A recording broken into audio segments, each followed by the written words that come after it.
वो जहां भी पहुंचता, किंतु उससे पहुंचना तो संघर्ष करके ही था। किंतु ये बीच का क्षण, ये बीच का काल दुख, पीड़ा, द्वंद्वता का काल है। वहीं दूसरी ओर जो दूसरा तृण था, उसने अपने को समर्पित कर दिया।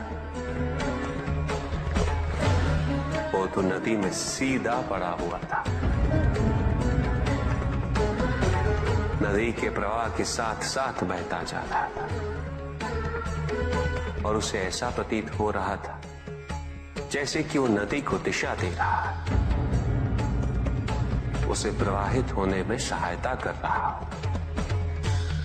वो तो ये निश्चय कर बैठा था कि नदी को समुद्र तक पहुंचाकर ही रहेगा, किंतु नदी को उसकी उपस्थिति का भी आभास नहीं था।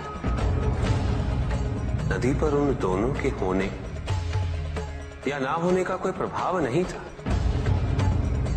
नदी तो बस बहे जा रही थी। ब्रह्म की इच्छा को जाना नहीं जा सकता,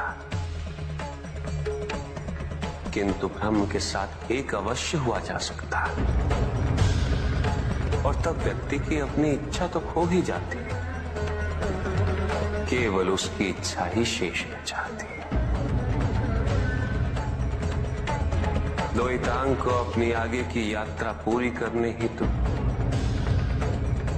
अत्यंत महत्वपूर्ण निर्णय अवश्य लेने होंगे। केवल उसके अहंकार को, अपितु उसके आत्मसम्मान को भी क्षति पहुंची। जहां से इस युद्ध का अंत हुआ है,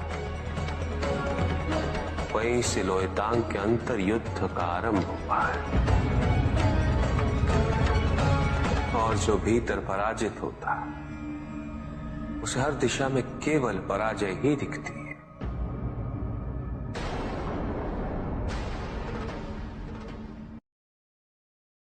एक प्रश्न पूछ सकता हूं?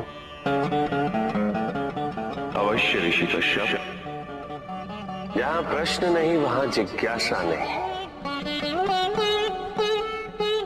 और जहां जिज्ञासा नहीं होती वहां ज्ञान की वृद्धि नहीं हो सकती।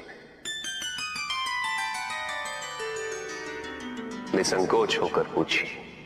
प्रभु, आप तो कालोपरी हैं, सर्वज्ञ हैं, त्रिकालदर्शी हैं।